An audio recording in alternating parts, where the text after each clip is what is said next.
Transplante de órgãos, tema cada vez mais atual e com certeza ainda não está nem nos pés do que será no futuro.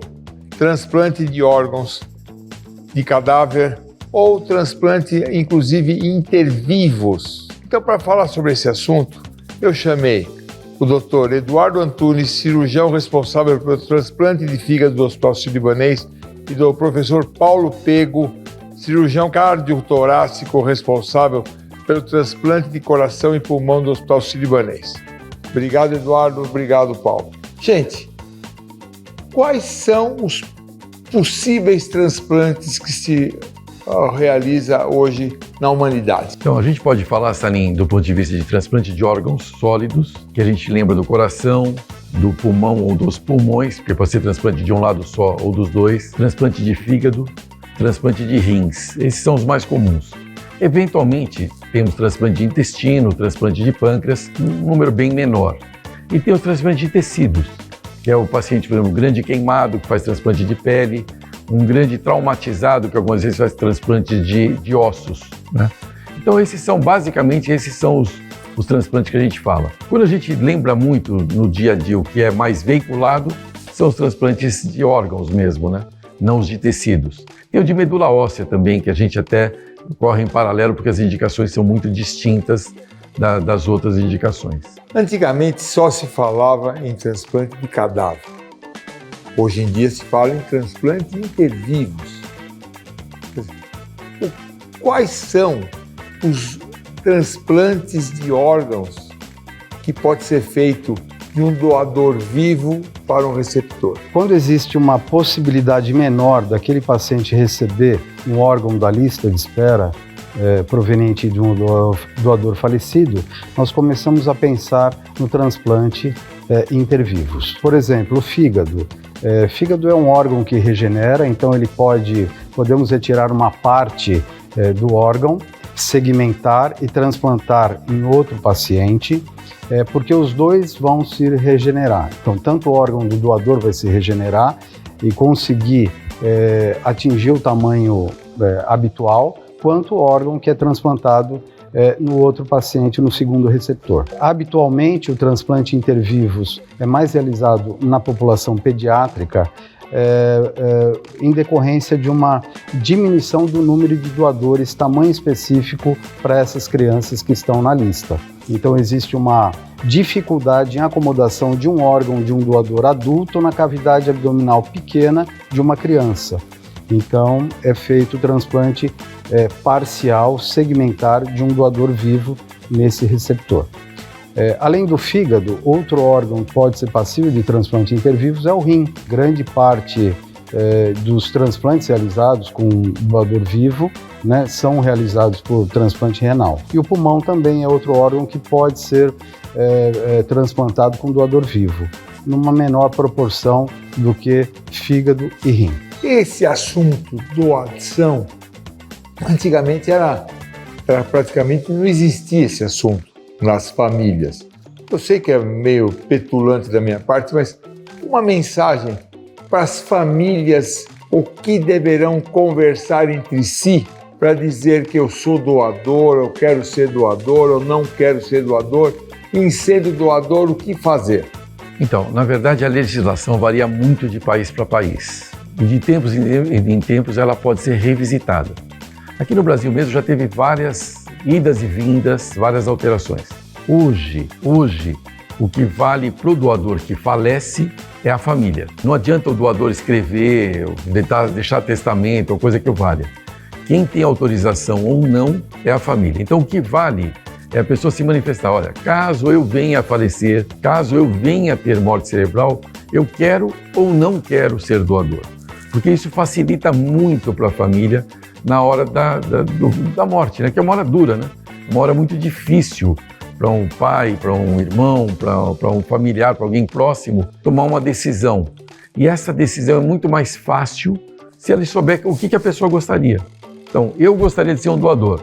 Então, a minha família sabe. Se o Paulo falecer, ele quer ser um doador de órgãos. Ou, se eu não quiser ser, eu aviso a família também.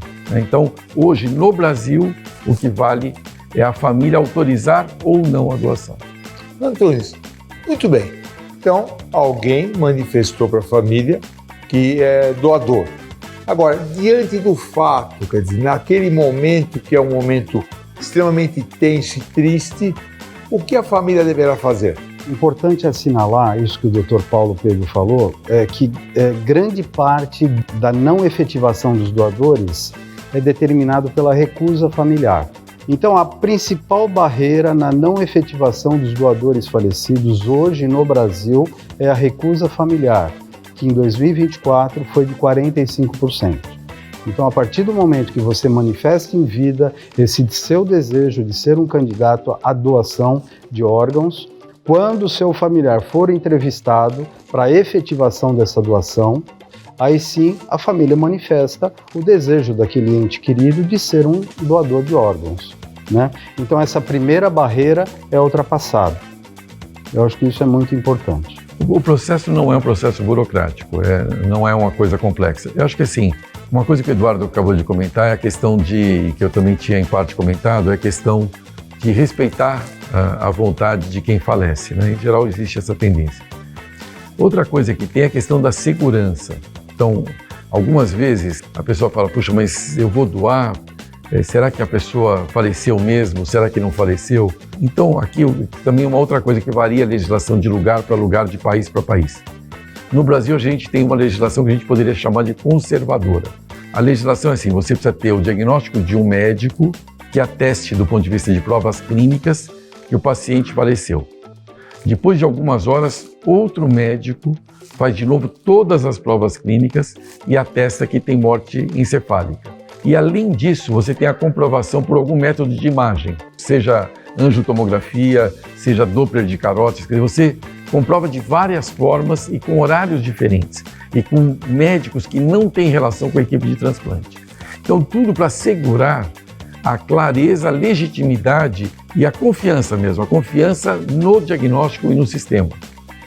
Então, eu acho que porque de tempos em tempos surgem boatos, hoje a gente tem muito que se chama de fake news ou coisa que o valha, isso vale para tudo, inclusive para transplante, né? Aproveitando a segurança e a honestidade do processo, vamos falar um pouquinho de fila.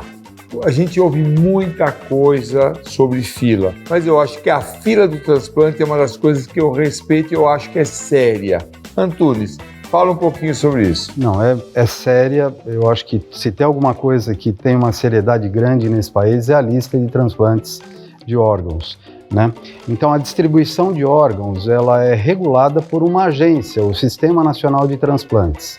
E essa distribuição ela vai levar em conta critérios de prioridade, de urgência daquele transplante, que olha pela gravidade do paciente. Então, os pacientes mais graves receberão órgãos de uma forma prioritária, além da compatibilidade sanguínea, ou no transplante de rim, além da compatibilidade sanguínea por HLA, e também o tempo de lista de espera, né? Então, os pacientes são priorizados com relação ao seu grau de gravidade para receberem o órgão devido ao risco maior de mortalidade enquanto aguardam um transplante. Por exemplo, se você colocar um paciente não tão grave na frente de um paciente mais grave, aquele paciente mais grave ele vai morrer esperando por um órgão.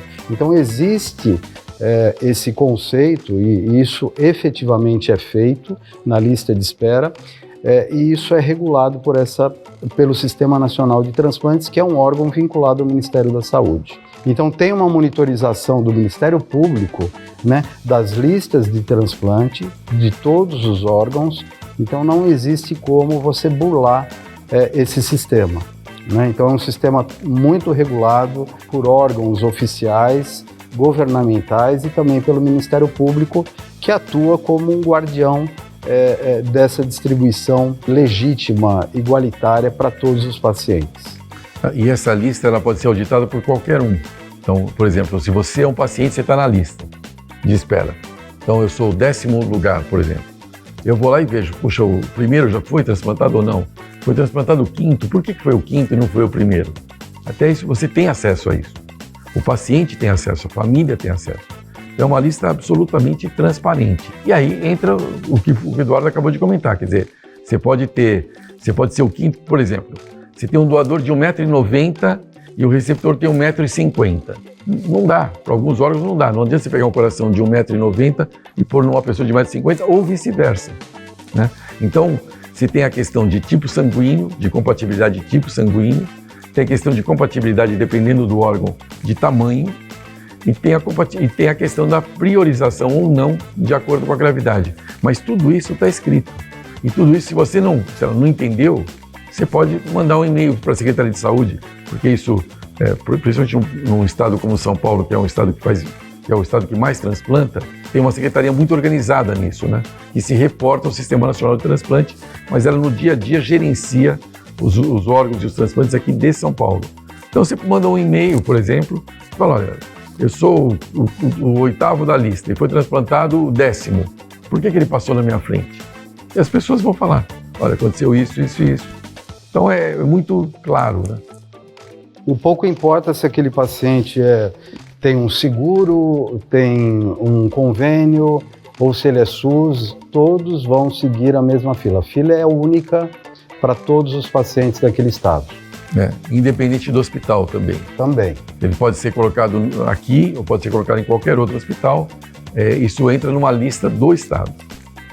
Não querendo ser exagerado, mas eu gostaria de pedir para você, Antônio, para você, Pedro, mandar uma mensagem para a população, porque eu mesmo, como generalista, como clínico, estou vivendo uma situação agora aqui no Sírio, eu estou entusiasmado, meu irmão doou para o meu outro irmão um rim, né? Então, queria que vocês mandassem a mensagem para a população em geral sobre transplante de órgãos.